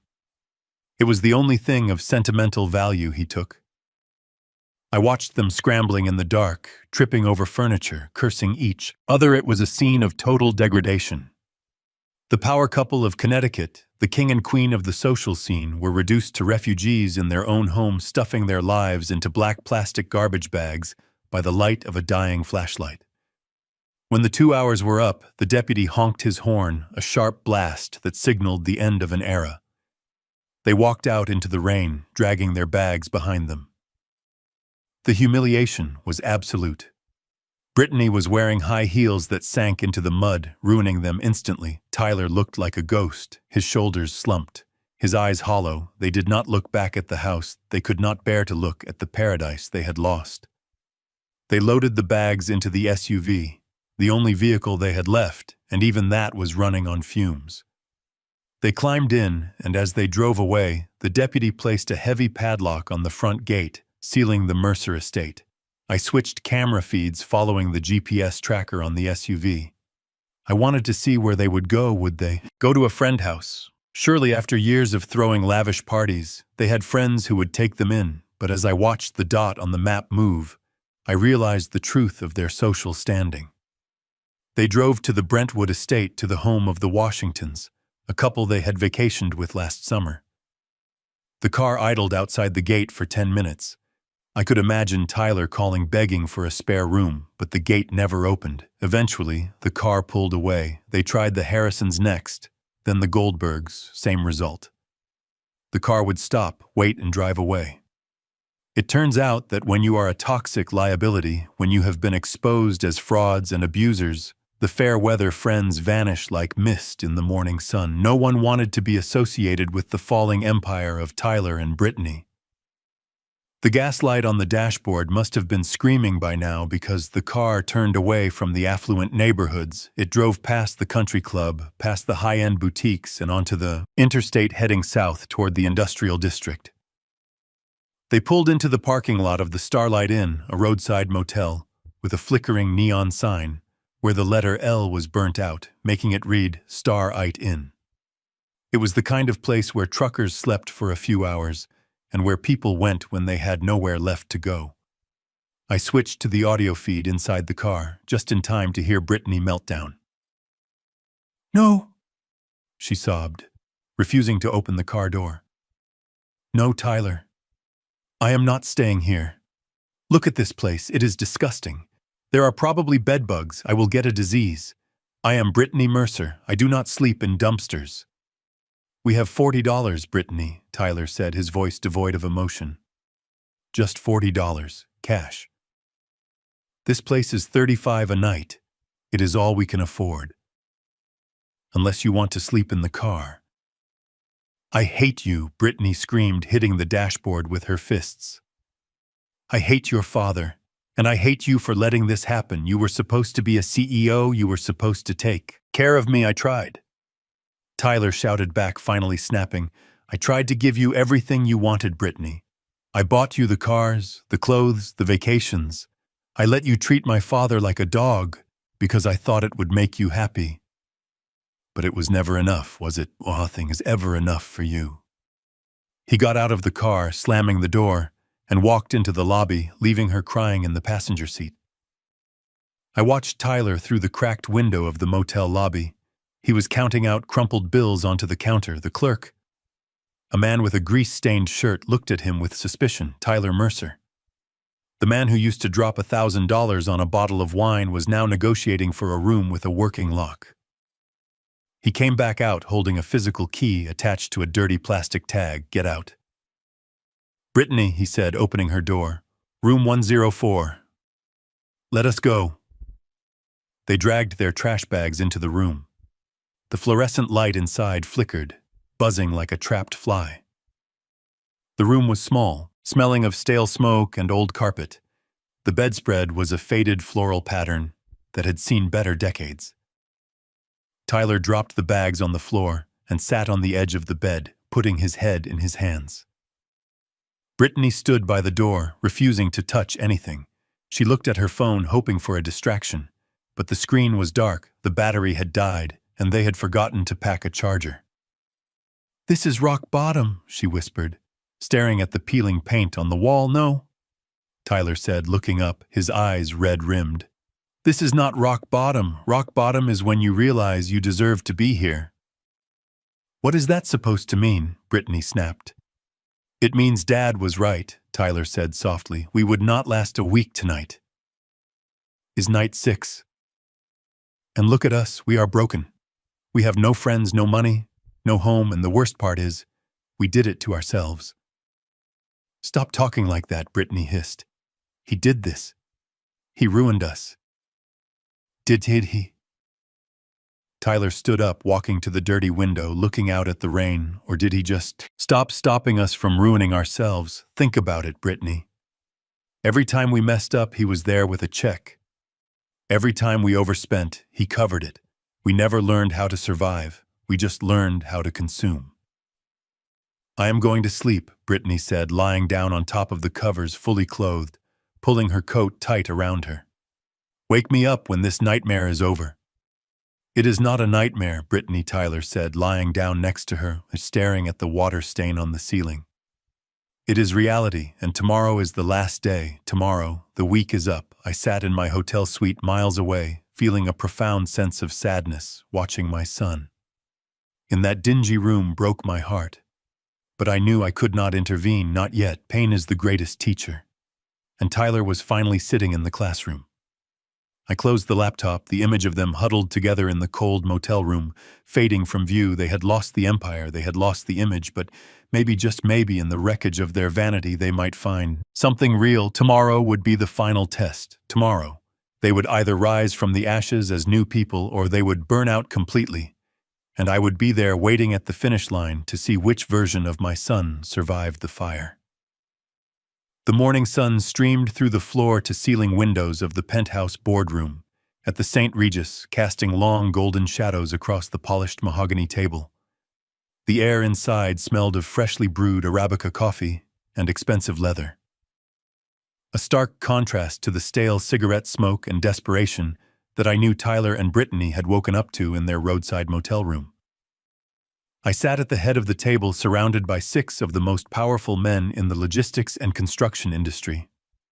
To my right was Arthur Sterling, the CEO of Sterling Global.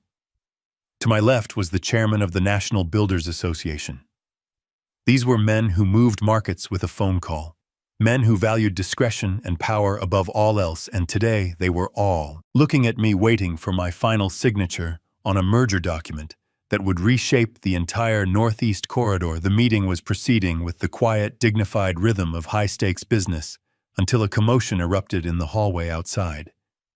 It started as a muffled argument, the sound of the receptionist politely refusing entry, followed by the heavy thud of security guards moving into position. But then I heard Brittany's voice, shrill and hysterical, cutting through the heavy oak doors like a serrated knife. "Do not touch me," she was screaming. "I am his daughter-in-law. I own this family. You cannot keep me out." Then came the sound of a scuffle, and the doors burst open. Tyler and Brittany stumbled into the room looking like refugees from a disaster zone, which in a way they were. Tyler's suit, the same one he had worn for 3 days, was wrinkled and stained with sweat. His eyes were wild, darting around the room with the frantic energy of a trapped animal. Brittany looked even worse. Her designer dress was torn at the hem, her hair was matted, and her makeup was smeared, giving her the appearance of a melted doll. 2 security guards lunged forward, grabbing Tyler by the arms, ready to drag him out, but I raised my hand. "Let them in," I said calmly, my voice echoing slightly in the large room. "Let them stay." The guards hesitated, but obeyed. Stepping back to the wall, Tyler and Brittany stood panting in the center of the plush carpet, looking disoriented by the sudden transition from their chaotic reality to this sanctuary of wealth and order. Brittany was the first to recover her aggression, her narcissism acting as a shield against her shame. She pointed a shaking finger at me, ignoring the 6 billionaires sitting in silence around the table. "There you are," she shrieked, her voice cracking. "Evil old man, we have been looking for you all morning. Do you have any idea what we slept on last night? Do you have any idea how humiliating this is?" I did not answer. I simply took a sip of my sparkling water, watching her unravel. "Give us the money back," Brittany demanded, stepping closer to the table until she saw the cold stares of the other men. "Give us access to the accounts. Right now, Tyler, tell him. He cannot treat us like this." Tyler stepped forward, but his arrogance was gone, replaced by a confusing mixture of anger and awe. He was looking around the room, recognizing the faces of the men at the table. He looked at Arthur Sterling, a man he had tried to meet for 5 years, but could never get an appointment with. He looked at the chairman of the Builders Association, a man whose magazine cover was currently framed in Tyler's empty office. "Dad," Tyler whispered, his voice trembling. "What is going on? Why are you here with these people?" Arthur Sterling leaned forward, his voice gravelly and authoritative. "We are in the middle of a board meeting, Mr. Mercer. If you could show some respect for the chair." The chair, Tyler repeated, blinking stupidly. Yes, Arthur continued, gesturing to me. We are waiting for the honorary chairman and senior advisor, Augustus Mercer, to give his final approval on the acquisition strategy. Without his sign-off, nothing moves. Tyler looked at me as if he was seeing a stranger for 30 years. He thought I was just a retired logistics manager who got lucky with a few stocks. He thought I was a gardener who paid the bills. He had no idea that I had retained my position on the board of the holding company that owned half the supply chain his small company relied on. You. Tyler stammered, "You are the chairman." Brittany did not care about titles. She only cared about her discomfort. She slammed her hand onto the mahogany table, leaving a greasy palm print on the pristine surface. "I do not care who he is," she yelled. "He is a thief. He stole our house, he stole our money, and he kidnapped our son. Look at him sitting there like a king, while we rot in a motel room. Fix it. Gus, fix it right now, or I swear to God I will." She stopped, because I had stood up. The sound of my chair sliding back was the only noise in the room. I stood to my full height, buttoning my jacket, slowly adjusting my cuffs. I looked at the men around the table, apologizing with a slight nod for the interruption. Then I turned my full attention to the two intruders standing on the carpet. I looked at the Patek Philippe watch on my wrist, checking the time with deliberate slowness. "Brittany," I said, my voice low but projecting perfectly in the acoustic silence of the room. "Do you remember what you said to me in the kitchen exactly 7 days ago?" Brittany blinked, taken aback by the question. "I do not know what you are talking about," she muttered. "You stood there holding a glass of Chardonnay," I reminded her, walking slowly around the table toward them. "And you told me that without your charity, without your roof over my head, I would not survive a week in the real world." I stopped directly in front of them, smelling the stale odor of the motel on their clothes, seeing the dirt under Tyler. I checked my watch again. Well, it has been exactly 1 week, 168 hours to the minute. I looked at Tyler, his face pale and gaunt. "I am still here," I said, spreading my arms to encompass the luxury of the penthouse. "I am well fed, I am well rested, and I am surrounded by people who respect me." Then I looked at Brittany, her eyes darting nervously, refusing to meet my gaze. "And you," I continued, my voice dropping to a whisper, "look at you. You have aged 10 years. In 7 days. You are homeless. You are penniless. And you are standing in a room full of people who would not trust you to park their cars. You did this," Brittany hissed, tears of rage welling up in her eyes. "You destroyed us." I corrected her coldly. "I simply stepped aside. I stopped holding up the sky for you, and gravity did the rest. You said I would not last a week without you. But the truth has been revealed. You were the parasites and I was the host." Tyler looked down at his shoes, the reality finally sinking in the weight of his failure, crushing him. "Please," he whispered. "Not here, not in front of them. We can talk about this in private. Just help us get a room, a real room, please." I looked at my son, and for a moment I felt a flicker of pity. But then I remembered Leo crying on the stairs. I remembered the way Tyler had watched silently while Brittany humiliated me for years. Mercy now would only enable them again. "The experiment is over," I said, turning my back on them, walking back to the head of the table. "You are still alive so physically, you have survived the week, but the Mercer Empire, the reputation, the brand, the lifestyle you worshipped, that is dead. It died the moment you thought you were better than the man who built it." I sat down and looked at the security guards. "Get them out! No!" Brittany screamed, lunging forward. But the guards were faster. They grabbed her by the arms, hauling her backward, her heels dragging on the carpet, screaming obscenities that echoed off the glass walls. Tyler did not fight. He let the guard take his arm, walking out with his head bowed, defeated, as the doors closed, cutting off Brittany as screams. Silence returned to the boardroom. Arthur Sterling looked at me, raising an eyebrow. "Rough morning, Augustus." "Just taking out the trash, Arthur," I said, picking up my pen. "Just taking out the trash, now." Where were we regarding the sale of the trademark? We went back to business, as if nothing had happened. But the air in the room felt lighter, clearer. The final tie had been severed, and for the first time in years, I felt completely and utterly free. They had come looking for a savior, but they had found only a mirror reflecting their own ruin back at them, and that I knew was the harshest punishment of all. Wait. Before you go, I said, my voice cutting through the heavy atmosphere of the boardroom. Just one more thing.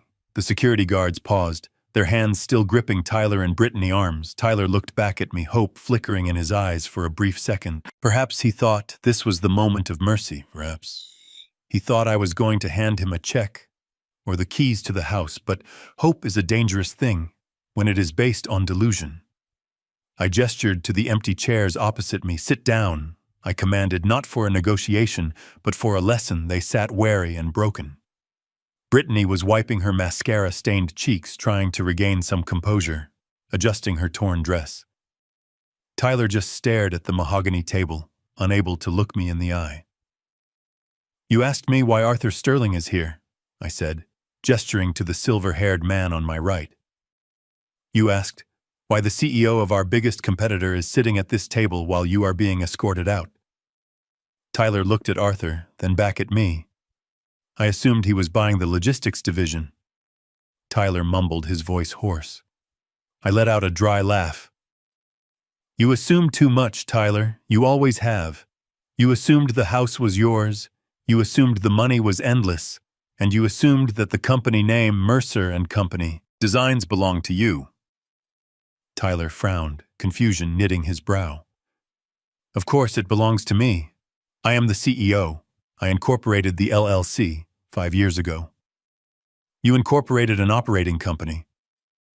I corrected him, leaning forward, clasping my hands. You built a shell, Tyler. But do you know who owns the soul of the shell? Do you know who owns the intellectual property, the trademark, the logo, and the client list? Tyler remained silent, the gears in his head turning slowly, grinding against the rust of his ignorance. 30 years ago, I continued, my voice steady, when I started this business. I did not just build a construction firm. I created a holding company called Mercer Intellectual Holdings. This holding company owns the rights to the name Mercer in all commercial applications regarding construction and design in the United States. When you started your little venture, I granted you a revocable royalty-free license to use the name because you were my son. I saw the color drain from Tyler's face as the legal reality hit him like a sledgehammer. A revocable license, I repeated, tasting the words. And this morning at 8:45 a.m. Just before you burst into this room, I revoked it. Brittany let out a gasp. Wait, she stammered. What does that mean? Arthur Sterling cleared his throat, sliding a document across the table toward them. The sound of the paper sliding on the wood was sharp and final. It means, Mrs. Mercer. Arthur said, his voice smooth as silk but hard as steel, that as of 9 a.m. this morning, my company, Sterling Global, has purchased 100% of the assets of Mercer Intellectual Holdings. That includes the trademark, the brand name, and the exclusive rights to the entire client database accumulated over 3 decades. Tyler picked up the document, his hands shaking so violently the paper rattled. It was a bill of sale, a transfer of ownership that erased his identity with a single signature. You sold the name, Tyler whispered, looking at me with horror. You sold our name to him. I sold my asset. I corrected him. An asset that was being devalued every day by your incompetence and your wife's arrogance. Arthur leaned forward, clasping his hands on the table. Let me make this very clear, Tyler, starting immediately.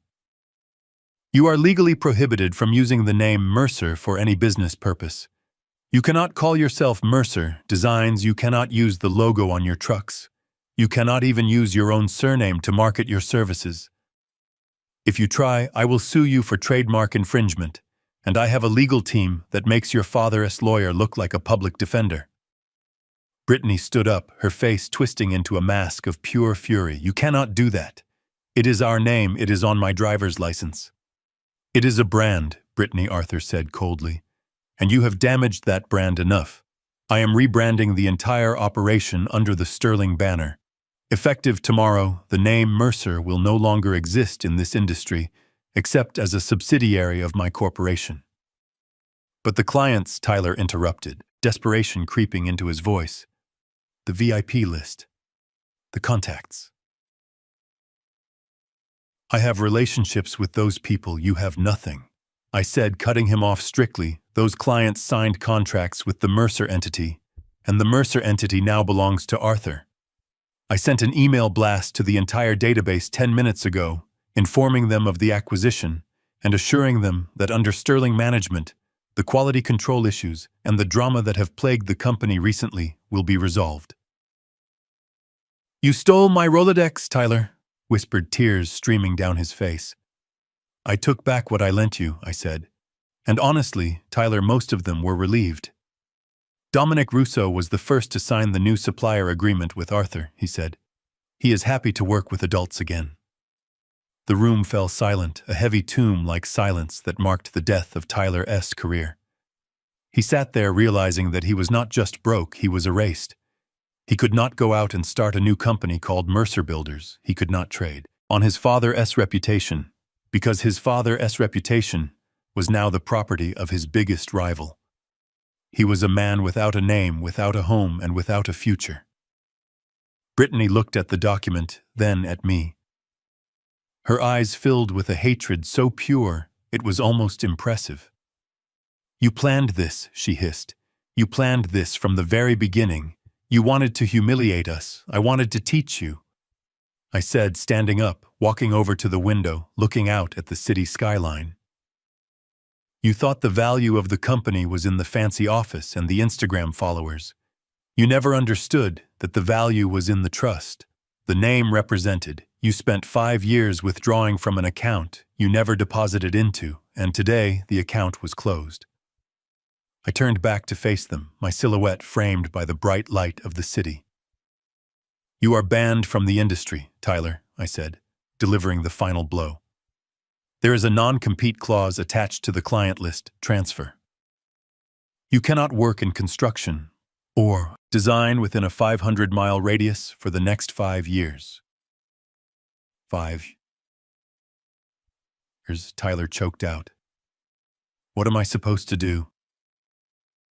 I shrugged, looking at his soft hands. Hands that had never held a shovel. Hands that had only ever held a wine glass or a pen to sign checks. "I put money in work," I suggested. "Simply get a job, Tyler. Start at the bottom, learn what it actually means to build something, instead of just taking credit for it. Maybe in 5 years, when the non-compete expires, you will have learned enough humility to be worth hiring." Arthur Sterling stood up, signaling that the meeting was over. "Gentlemen," he said to the board, "thank you for your time, Tyler. Brittany. Please leave my building before I have you arrested for corporate espionage."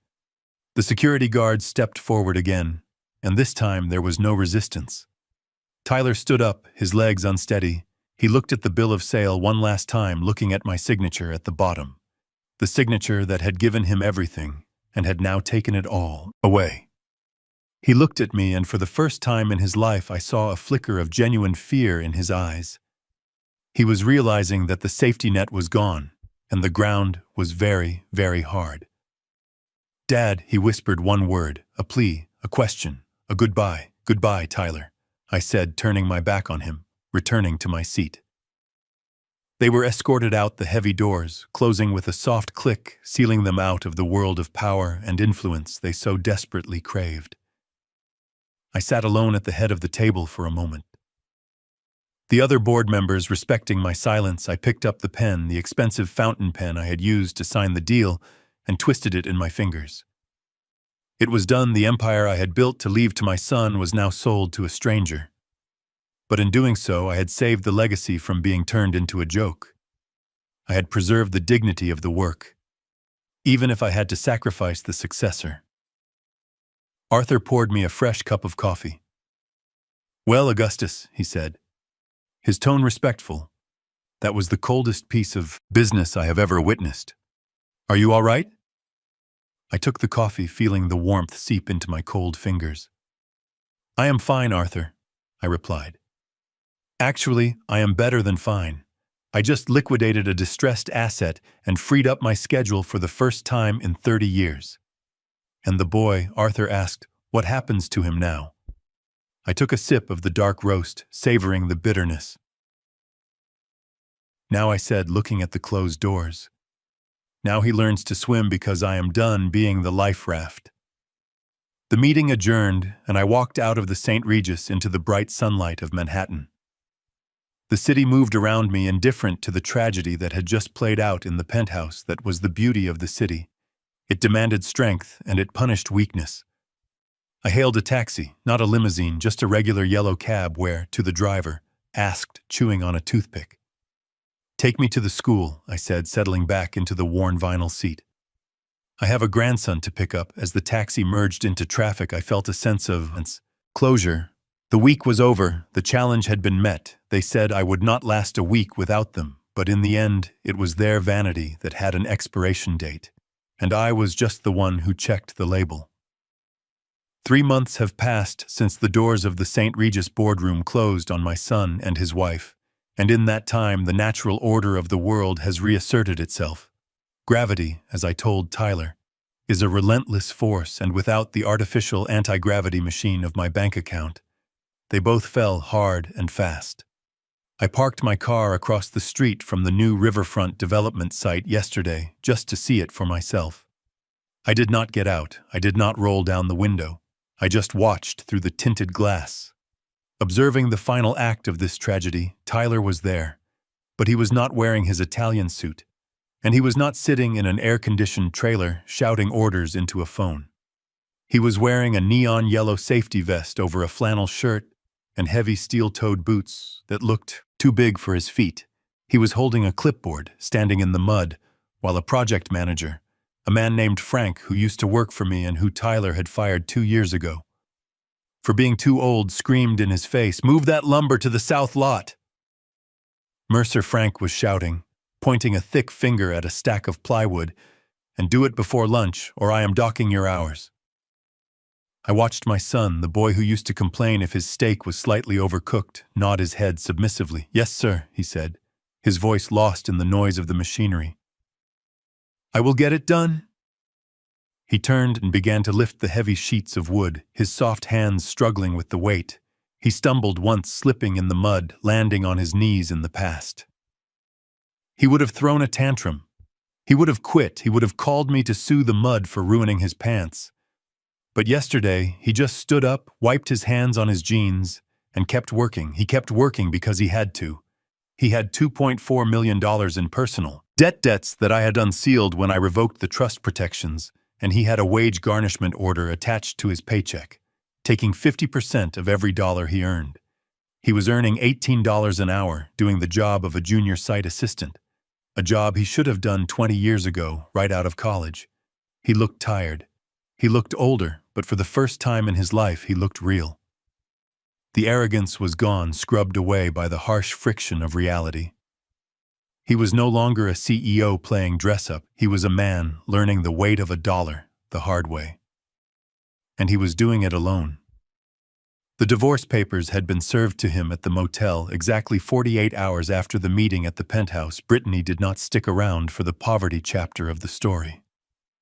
The moment she realized the money was truly gone, she realized her love for Tyler was gone too. It turns out her vows were conditional, and the condition was a platinum credit card. I drove from the construction site to the Westfield Mall, located in the suburbs about 20 miles away. I walked past the food court, ignoring the smell of pretzels and pizza, and stopped outside the department store. Cosmetics counter, there she was. Brittany was wearing a black uniform, a smock that smelled of cheap perfume and despair. She was standing behind the glass counter, arranging lipsticks by color shade. Her signature acrylic nails were gone, replaced by short, practical ones. Her hair was pulled back in a severe bun, mandated by store policy. A customer approached a woman in sweatpants holding a crying baby, asking for a foundation recommendation. In the past, Brittany would have sneered at this woman.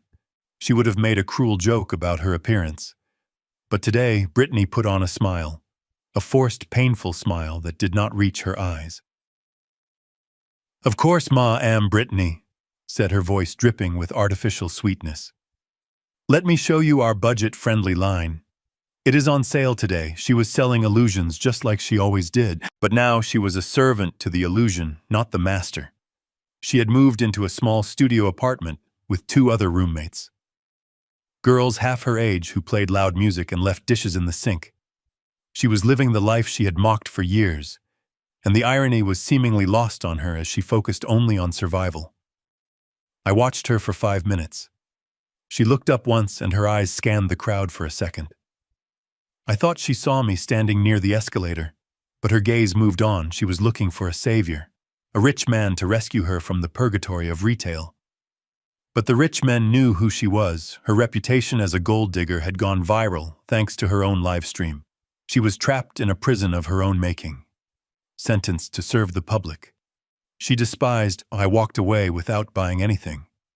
I did not need to confront them again. The universe was doing a far better job of disciplining them than I ever could. That night I sat in the library of my new townhouse reading a book with Barnaby sleeping at my feet. My phone buzzed. It was a text from Tyler. It was the first time he had texted me in 3 months. I opened it, expecting a plea for money or a sob story about his back pain.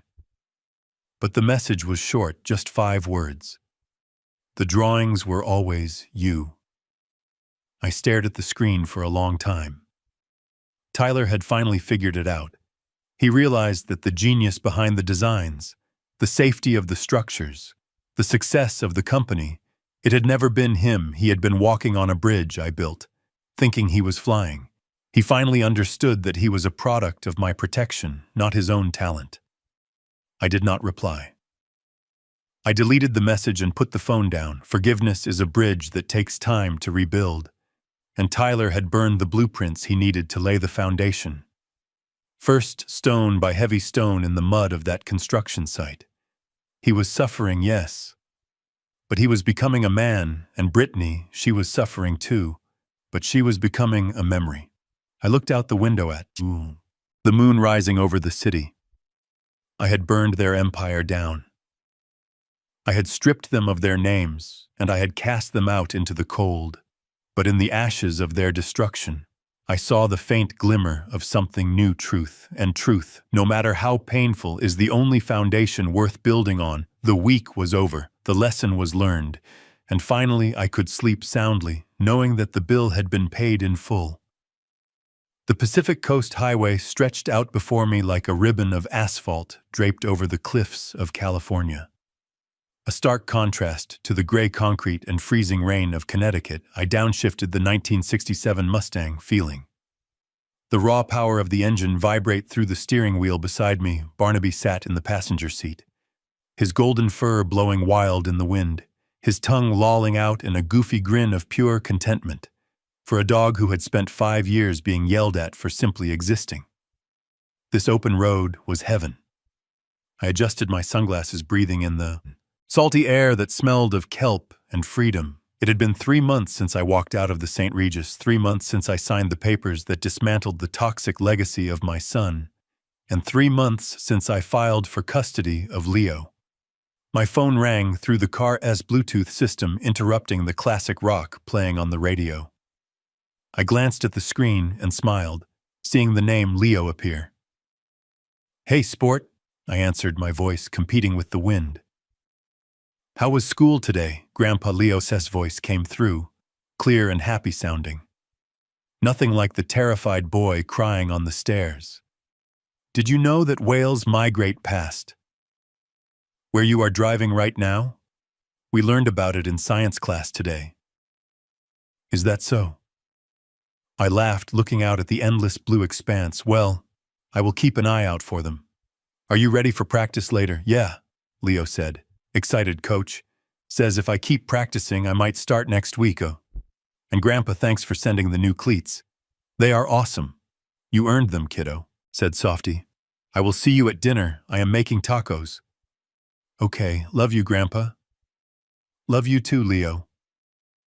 The line went dead, and I let out a long breath of satisfaction. Leo was thriving. He was living in a house near the beach, attending a school where he was judged on his character, not his father. As donation, history, he was safe. He was loved, and most importantly, he was free from the toxicity that had almost consumed him. I looked in the rearview mirror, half expecting to see the ghost of the old Gus Mercer sitting in the back seat. The hunched-over old man who walked on eggshells. The man who apologized for taking up space, but the back seat was empty. Brittany's voice echoed in my mind one last time, a fading memory of a bad dream. She had stood in that marble kitchen swirling her wine and told me with such absolute certainty that I would not survive a week without them, she thought. Survival was dependent on their permission. She thought my life was a battery that only they could charge. I gripped the steering wheel tighter, pressing down on the accelerator, letting the Mustang roar as we sped around a curve, revealing a stunning view of the sunset over the ocean. She was wrong about everything, but she was most wrong about that, she said. I would not live a week without them, but the truth was I had been dying slowly every single day I lived with them. I had been dying of silence. I had been dying of disrespect, and I had been dying of a broken heart, watching them become monsters. But that part of my life was over, the funeral. For the old Gus was finished, and the man driving this car, the man raising that boy, the man breathing this air was finally, for the first time in a long time, truly alive. I looked at Barnaby, who barked happily at a seagull. "You are right, boy," I said to the dog. "Let us go home." And as I drove into the golden light of the California afternoon, I realized that the best revenge was not destroying their empire. The best revenge was simply living well without them. This journey taught me that the most loving thing a parent can do is sometimes the hardest thing of all, saying no. For years, I thought I was protecting my son by shielding him from consequences, but I was actually crippling his ability to become a man. I learned that family is defined by mutual respect, not just shared blood, and that dignity is a currency far more valuable than any bank account. Walking away was painful, but necessary, because you cannot save people who refuse to be saved, but you can always save yourself. If you enjoyed this story of justice and redemption, please hit the like button and subscribe to the channel for more real-life stories. Let me know in the comments below, have you ever had to cut off a toxic family member to protect your own peace? I read every single comment. See you in the next video.